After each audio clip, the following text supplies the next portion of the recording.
Okay, last album then.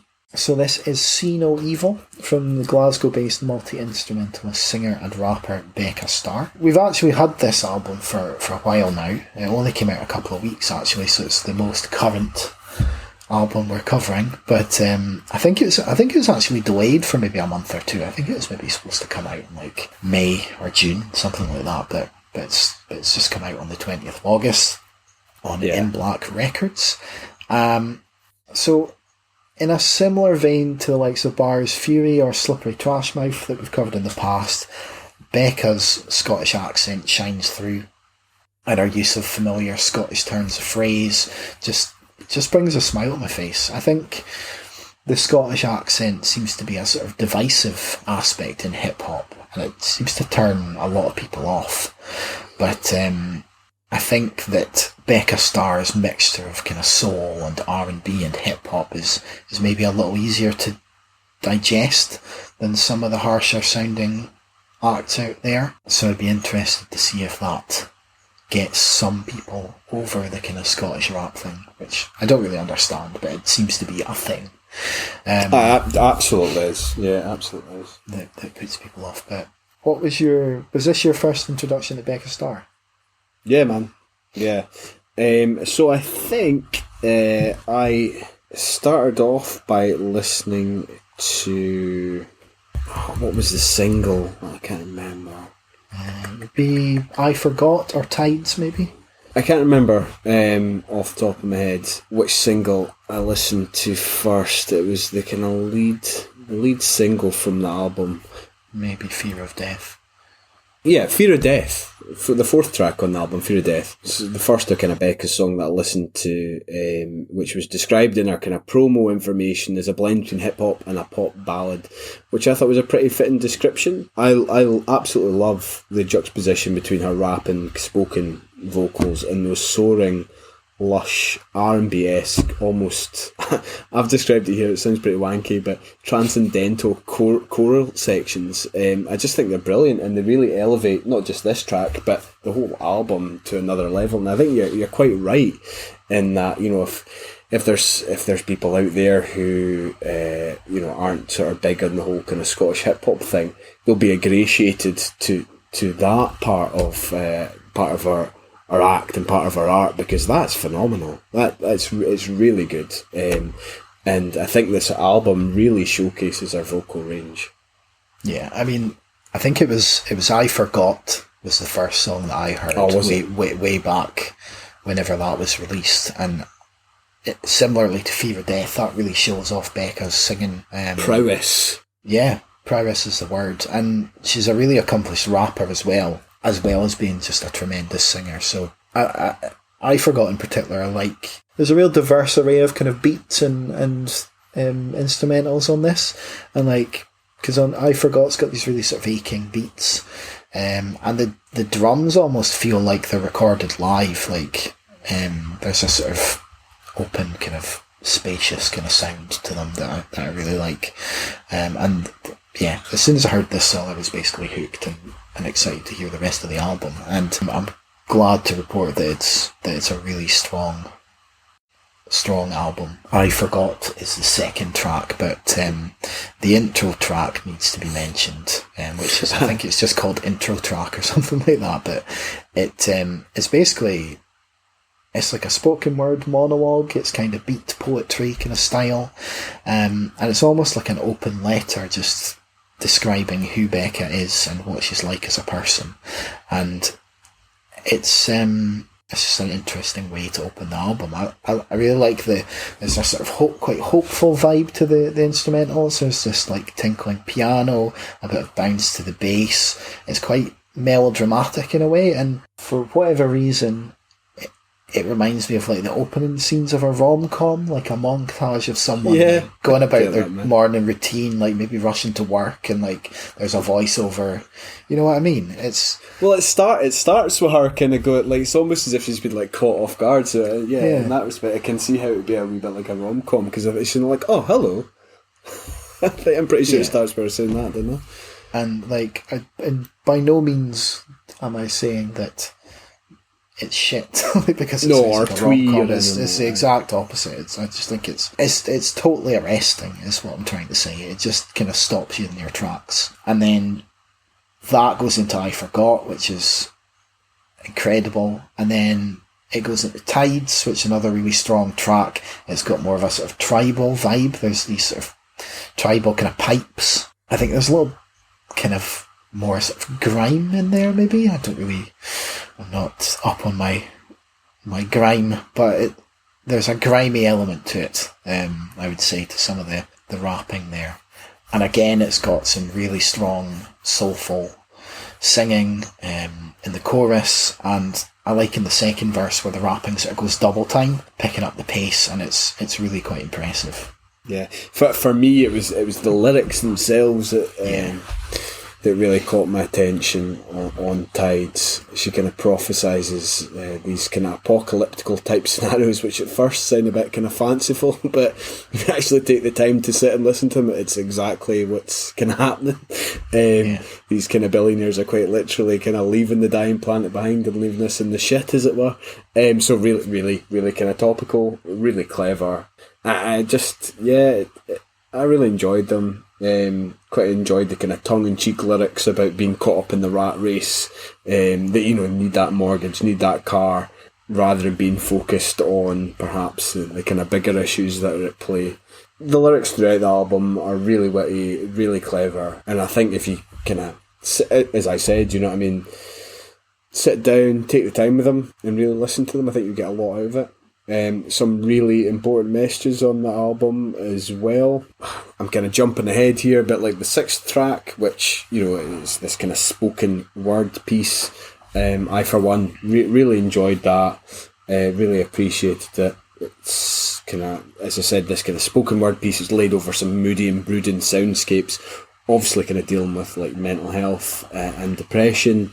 The lyrics in particular, space cannot be filled when it's made, your life grows around it, but it's always your space, the differences to lives you make, or you made rather. And despite it, dealing with these kind of issues, it ends with a really uplifting message. And then that goes into I'll Carry You Bro, which I feel kind of deals with kind of similar sort of themes. There's kind of guest vocals on there as well, courtesy of Gluco and Kid Robotic, which were class, particularly the second set of male vocals I really like that. For me, that kind of song kind of talked about the authenticity of your friends and family, and particularly that kind of lyric, which again sung in Becca's kind of R&B type vocals, where she sings, when I face that divide, that's when the people unite, I'll carry you bro, I'll carry you tonight, is a real earworm, and something that I've been singing quite a lot since I've listened to the album. Yeah, I feel like that song, instrumentally at least, is sort of a palate cleanser after It's Dark Up There, because It's Dark Up There... It's Dark Up There is like, it's got these really dark, eerie violins. It's almost like something out of a horror movie, and it, like you say, it's about mental health and depression and suicide, and it feels to me like the antithesis of that opening track. It's that same sort of beat poetry style, and where that first track sounds quite light-hearted and hopeful, this sounds really dark, and it's an uncomfortable subject, so it the music kind of matches that. It's something that doesn't get talked about as much. It's hard to talk about, and that instrumental is quite hard to listen to. But like you said, it ends with a positive message. It's not all dark, but I think I just like the way that the instrumentals matched to the sort of themes there. I don't know if it's deliberate, and if it is, then it's really pretty fucking cool. But the 5th track, so the track before It's Dark Up There, is called I'm Still Breathing, and I think a strong comparison can be made between It's Still Breathing and a song by the Rubber Bandits, which are obviously like a kind of comedy duo or comedy troupe from Ireland, but they've got this song called Sunny, which talks about suicide, and not in a kind of tongue-in-cheek, kind of horrible was poking fun with, but it combines a kind of tin whistle flute with electronic beats, and I'm Still Breathing does the same sort of thing. So if that's deliberate, or if it's just comparison, it's just a coincidence. Nevertheless, it's cool. That's got quite a sort of Eastern vibe with those flutes, kind of like sort of Asian, maybe Japanese kind of vibe, I suppose, to those flutes, and then it's got sort of hand drumming as well, which is pretty cool. And I really like the sort of opening line that after these flutes kind of just thunders in, never planned to be a killer but a thriller, yes. And I like that kind of bravado, like that sort of hip hop swagger bravado, yeah. And there's a cool line, watching all my muckers pushing and shoving, and got an attitude, I'm sure you've got talent, but your vernacular is basic and your demeanour is apparent. It's just like you say, like the lyrics are clever, witty, and it feels a bit like a diss track, but it's also a song about the struggle of being a female musician in a sort of patriarchy of the music industry. So it's perhaps one of my favourite tracks. I really like First Step as well. It's got this kind of, we're talking all about sort of 8-bit kind of stuff, but it opens with this 8-bit kind of video game music, and then it reminds me of like Bobby Womack's The Bravest Man in the Universe, which is in my top 20 albums of all time, and it just in the way it sort of experiments with electronics in more traditional soul music. It's got some great lines in there. Ain't taking no more salt and sass. Does he really love you though? What more's the cunt got to show? And then towards the end it sort of morphs into an almost new metal bruiser with these kind of down and dirty riffs. yeah, but even before that, man, like you're mentioning the kind of soulful element. I mean, there's times in that song where you could be forgiven for thinking that you're listening to like Arlo Parks. Like I was, it kind of caught me off guard. But yeah, as you said, like the kind of breakdown at the kind of 2-minute mark takes on this really sludgy, grungy feel to it that you just can't help but love. Like I love that, and the effect that she has in her voice is it's cool. Well, it's to the point that at the end of the song, she basically stops herself and was like, fucking hell. Like, it's exactly what you're thinking when you hear it. It gets so heavy and you're like, what is going on here? But it's absolutely brilliant. But I think every song on this album has got a lot to love. There's some good guest spots you mentioned earlier. There was some on I'll Carry You Bro. But there's also on the song Half of Me, rapper Wee D comes in, and I think the moments where the two of them sing or rap, but it's no me, it's you, together over these really sort of dramatic violins, I think that is really, really brilliant. And I think the closing song, Speak No Evil, is really good as well, which it's quite gentle, it's quite tender. It's got fantastic lyrics. It's a mixture of sort of singing and sort of absolutely going for it, and it's a great way to end the album. There is a sort of secret track on there as well, which starts about 30 seconds after the Speak No Evil essentially ends, and it kind of brings back some of the strings from earlier. There's a sort of weird unsettling electronic on there, a bit of what was called lounge piano, and sort of Becca's sort of trademark vocals come in as well. Another really good track, and a nice little bonus right at the end there. Speak No Evil for me. It's definitely one of my favourite songs in the album. Again, you've got that brilliant juxtaposition between that kind of beautiful, tender track with some really, really good vocals, really good lyrics. And then you've got that juxtaposition of that kind of hidden track, which, I mean, it's quite good to hear a hidden track. It's not a done thing anymore. Yeah, and it's kind of hard. Yeah, it's weird because Speak No Evil, you can tell that it's, because when you look at it, it's like 10 minutes long, you're like, holy shit. And then like if you look, once it actually stops, there's going to be more. So it's weird. I do remember back in the day that sometimes albums, they didn't have secret tracks. The last track just played silence until the like storage capacity of the CD finished. So the last track was super long just to fill up the CD, and you're like waiting to hear the hidden track, and it never came. I can't think of an example of an album that did that, but I do remember that being a thing.